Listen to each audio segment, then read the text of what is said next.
আব্বা আমি আর রোজা রাখতাম না, আমি পারতাছি না। এই হারাম দাদা, আর কতদূর সময় আছে? 4-5 ঘন্টা সময় আছে, একটু ধৈর্য ধরে আল্লাহ দেখতে দেখতে যাবো। আব্বা আমি গেলাম আমি আর পারতাছি না আব্বা, গেলাম।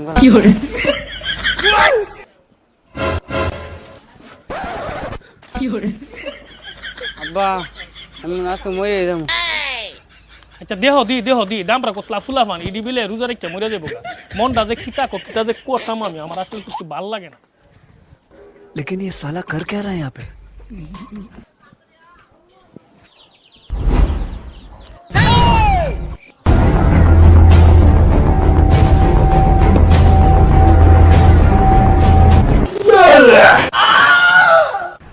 তোর জমের খাওয়ানি খাও ওহনি তো তুই এক মিনিট ছাড় এদিকে হেডা কই যা, 2 ঘন্টা ভিতরে ঘরে আইবি না করে দিলাম। আব্বা আমি সন্ধ্যার আগে মরে যাবো গা। রোজা রাখতে বলে মানুষ মরে যায় হালার কিতা যে